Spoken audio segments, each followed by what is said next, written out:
আমাৰ মাজত উপস্থিত অসম চৰকাৰৰ স্বাস্থ্য মন্ত্ৰী কেশৱ মহন্ত ডাঙৰীয়া, পশ্চিম গুৱাহাটী সমষ্টিৰ বিধায়ক ৰমেন্দ্ৰ নাৰায়ণ কলিতা ডাঙৰীয়া, অসম চৰকাৰৰ মেডিকেল এডুকেশ্যন এণ্ড ৰিচাৰ্চ ডিপাৰ্টমেণ্টৰ commissioner secretary doctor Siddharth Singh ডাঙৰীয়া,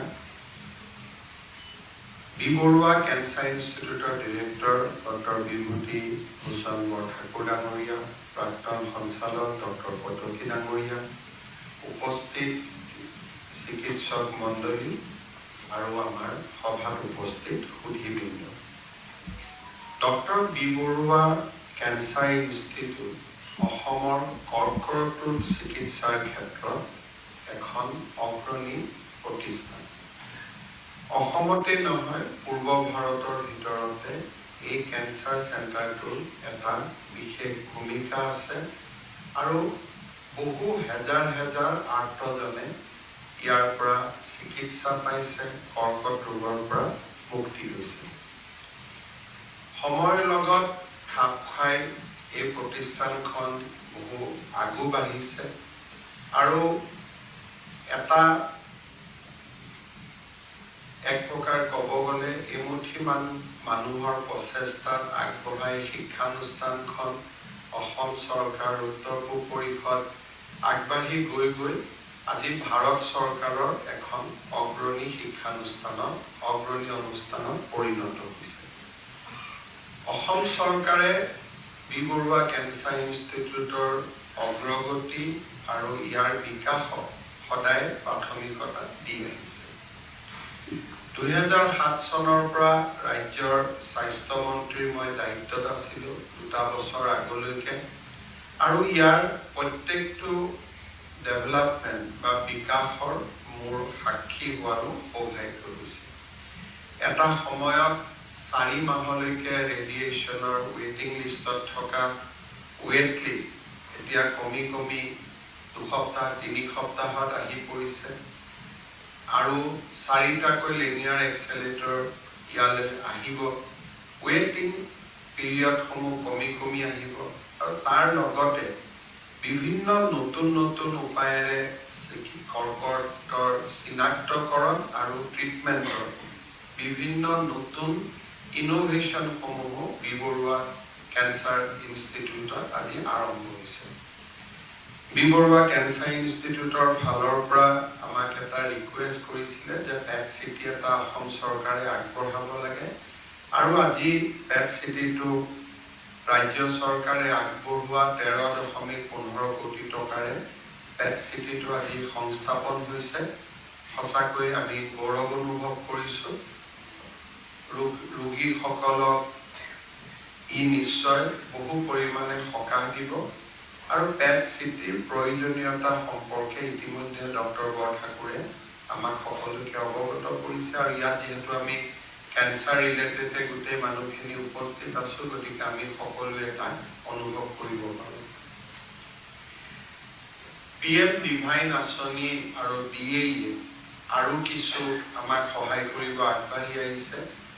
নেক্সট 3 to 4 yearsত ইয়াত অলমষ্ট 250 crores আৰু নতুনকৈ বিনিয়োগ হ'ব ভাৰত চৰকাৰৰ দ্বাৰা। শিশুসকলৰ কেঞ্চাৰ প্ৰতিৰোধৰ ক্ষেত্ৰত আমি বহু কাম কৰিব পাৰিম আৰু প্ৰত্যেকটো টকাৰে আমি ইয়াক বি বৰুৱা কেঞ্চাৰ ইনষ্টিটিউটত এটা চেণ্টাৰ অফ এক্সেলেঞ্চ হিচাপে নিৰ্মাণ কৰাৰ বাবে আমি প্ৰচেষ্টা কৰিব লাগিব। মই সদায় ডক্টৰ কটকী থাকোঁতেও আৰু ডক্টৰ বৰঠাকুৰকো মই কৈ আহিছোঁ যে য'ত আমি ক্ৰিটিকেল গেপছ দেখা পাওঁ আৰু যিখিনি ভাৰত চৰকাৰ বা আমি কৰিব নোৱাৰোঁ, সেই কামখিনি ষ্টেট গভৰ্ণমেণ্টে সদায় চিপ ইন কৰিবৰ কাৰণে আমি প্ৰস্তুত হৈ থাকোঁ। অৰ্থাৎ যিখিনি প্ৰজেক্ট ভাৰত চৰকাৰৰ পৰা আমি কিবা কাৰণত পোৱা নাই বা বিলম্ব হৈছে বা ইয়াৰ নিজস্ব সংসাধন দিও কামটো কৰিব পৰা নাযায়, তেনেকুৱা যিয়ে ইছ্যু নাথাকক কিয় ৰাজ্য চৰকাৰে বি বৰুৱা কেঞ্চাৰ ইনষ্টিটিউটক সহায় কৰাৰ বাবে আমি সঁচাকৈ সদায় আগ্ৰহী, কাৰণ আল্টিমেটলি আমাৰ অসমৰ ৰোগীসকলে ইয়াৰ পৰা আটাইতকৈ ডাঙৰ বেনিফিটেড হয়। সেইবাবে মই ডক্টৰ বৰঠাকুৰ ডাঙৰীয়াক মই আকৌ এবাৰ এচিয়ৰ কৰিম যে যেতিয়াই আপোনালোকে ভাবে যে নতুন কিবা ইকুইপমেন্ট আনিব লাগে, নতুন কিবা বিল্ডিং বনাব লাগে বা নতুন কিবা আমি কাম কৰিব লাগে কেঞ্চাৰৰ ক্ষেত্ৰত, you can always reach the state government. State government is just in the next door. তাত কোনো সন্দেহ নাই আৰু আমি সদায় এই ক্ষেত্ৰত আপোনালোকৰ লগত আছো। আজি আমাৰ ষ্টেট কেঞ্চাৰ ইনষ্টিটিউটৰ নতুন ভৱন এটাৰ শুভ উদ্বোধন হৈছিলে। তাতেও মই কৈছো যে মোৰ কেঞ্চাৰ কেয়াৰৰ ক্ষেত্ৰত মোৰ নেক্সট ভিজনটো হ'ল যে অসমত কটন বিম থেৰাপি আহিব লাগে। চ' সেই দিশত ইলেকশ্যনৰ পিছৰ পৰাই মই কাম কৰা আৰম্ভ কৰিম আৰু যদি অসমত আমি কটন আনিব পাৰোঁ তেতিয়াহ'লে আমাৰ আৰু বহুত ৰোগীক আমি জীৱন দান কৰিব পাৰিম আৰু তাৰ এফিচিয়েঞ্চিও আমি জানো। গতিকে সেই দিশতো এতিয়া আমি কাম কৰাৰ বাবে সিদ্ধান্ত লৈছোঁ আৰু মই আশা কৰোঁ যে কেঞ্চাৰৰ আৰ্লি ডায়েগনষ্টিকে হওক, ট্ৰিটমেণ্টে হওক, এই গোটেইবিলাক ক্ষেত্ৰতে আমি যথেষ্ট আগুৱাই যাব পাৰিম।